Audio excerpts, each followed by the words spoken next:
आज का हमारा टॉपिक है वाद्य वर्गीकरण का अध्ययन।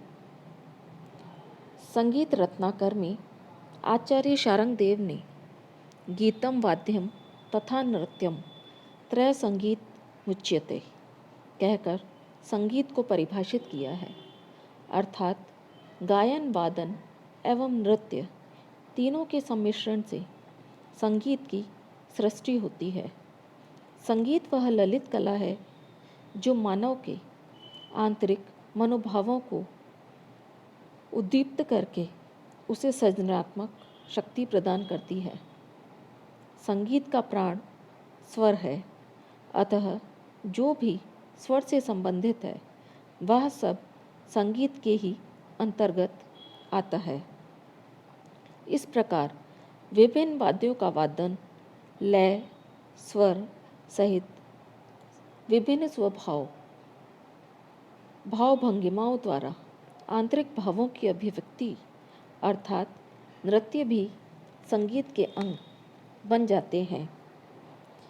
वाद्य शब्द का अर्थ वादनीय या बजाने योग्य विशेष यंत्र। वाद्य शब्द वद धातु से उत्पन्न हुआ है, जिसका अर्थ है स्पष्ट बोलना। हमारे ग्रंथों में कहा गया है वदतीति वाद्यम, अर्थात जो बोलता है वही वाद्य है।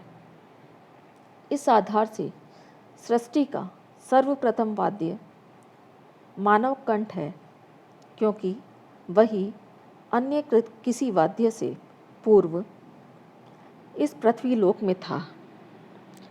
इसी कारण मानव कंठ को गात्र वीणा भी कहते हैं।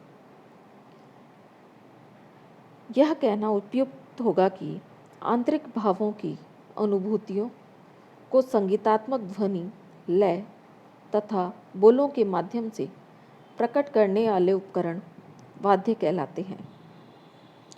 प्राचीन से आधुनिक काल तक वाद्यों के वर्गीकरण के संबंध में अनेक मत हैं। भरत मुनि ने अपने नाट्य शास्त्र में ताल वाद्यों में तत्, सुषिर, घन और अवनद 4 भागों में बांटा है, जिसका विवरण इस प्रकार से है। सबसे पहले है तत्वाद्य। इसमें 4 प्रकार के वाद्य आते हैं। उंगलियों से छेड़कर बजाने वाले, कोण अथवा मिज़राब द्वारा बजाने वाले, डंडी आदि से प्रहार वाले, चौथा गज से रगड़कर बजाने वाले तत्वाद्य। इनके अंतर्गत विभिन्न वाद्यों के तंत्र वाद्यों की गणना की जाती है। इन वाद्यों में स्वरोत्पत्ति तार के आंदोलन द्वारा होती है। वादन की क्रिया पर आधार पर इस वर्ग के वाद्यों को 4 भागों में विभाजित किया जाता है। उंगलियों से छेड़कर बजाने वाले वाद्य हैं तानपुरा, एकतारा, स्वरमंडल। कोण अथवा मिज़राब से बजने वाले वाद्य हैं वीणा, सरस्वती वीणा, विचित्र वीणा, सितार, सरोद, गोटू वाद्यम आदि। डंडी आदि के प्रहार से बजाए जाने वाले वाद्य हैं संतूर, कानून आदि। चौथा है गज से रगड़ कर बजाए जाने वाले हैं वाद्य सारंगी, रावण हत्था, इसराज, दिलरुबा आदि। नेक्स्ट है सुषिर वाद्य। इनमें 2 प्रकार के वाद्य आते हैं। जिन वाद्यों में वायु द्वारा स्वर उत्पन्न होते हैं उन वाद्यों को सुषिर वाद्य कहते हैं। वायु के दबाव को घटा और बढ़ाकर स्वर ऊंचा नीचा किया जाता है।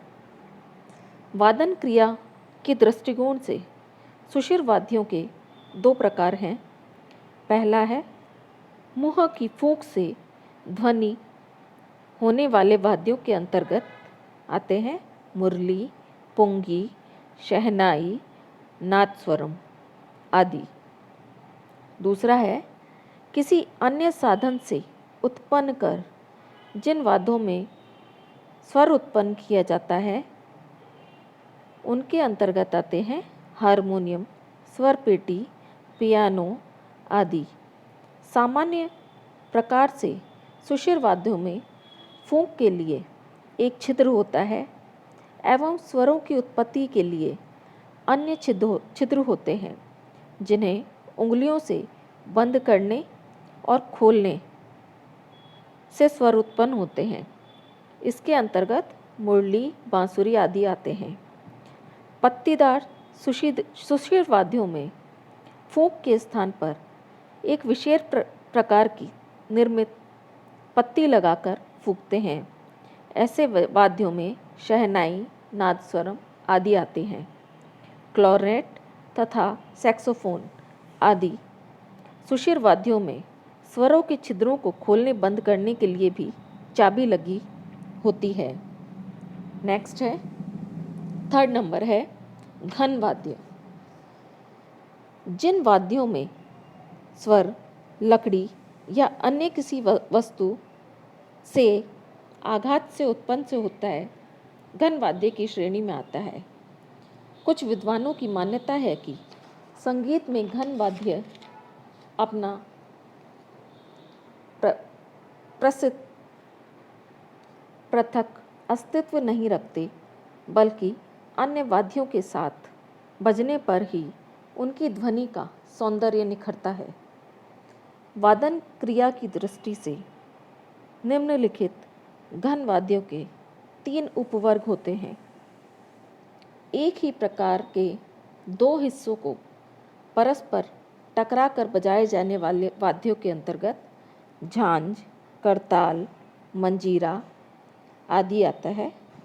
डंडी अथवा लकड़ी या हथौड़ी से प्रहार करके बजाने वाले वाद्य घंटा, जल तरंग, काष्ठ तरंग, झांझ आदि आते हैं।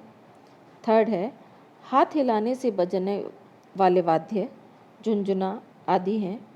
आजकल कीर्तन, भजन, लोकगीत आदि के साथ ही घन वाद्यों का प्रयोग होता है। नेक्स्ट है अनवद्य वाद्य। उपयुक्त तीनों प्रकार के वाद्य स्वर प्रधान हैं, परंतु अवनद्य वाद्य लय प्रकार प्रधान है, जो संगीत में लय कायम करने हेतु उपयोग किए जाते हैं। ये वाद्य भीतर से पोले तथा ऊपर चमड़े से मढ़े हुए होते हैं और हाथ या किसी अन्य वस्तु के आघात से शब्द उत्पन्न करते हैं। वादन की दृष्टि से अवनद्य वाद्यों को 4 वर्गों में बांटा गया है। पहला है दोनों हाथों की हथेलियों अथवा अंगुलियों से बजाए जाने वाले वाद्य, जैसे ढोलक, नाल, तबला, पखावज, खोल आदि। दूसरा है एक हाथ की अंगुलियों से बजाने वाले वाद्य, जैसे खंजरी, होड़क आदि। तीसरा है डंडी से बजने वाले वाद्य, जैसे नगाड़ा, धौंसा, दमामा आदि। चौथा है घुंडी की चोट से बजाए जाने वाले वाद्य, इसमें आते हैं डमरू, ढक्का आदि। भारतीय वाद्यों ने अपनी जीवन यात्रा में प्रगति के कई सोपानों पर चरण रखे हैं।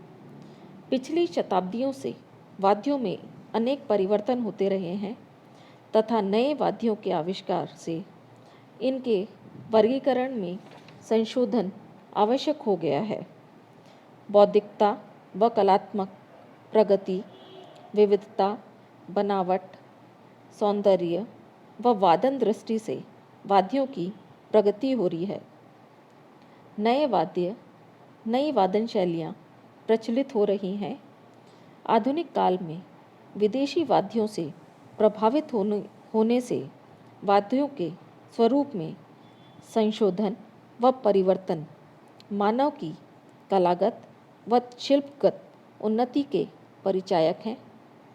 आवश्यकता है कि हम प्राचीन परंपराओं को सुरक्षित रखते हुए नवीनता के साथ उत्तम सामंजस्य बनाए रखें।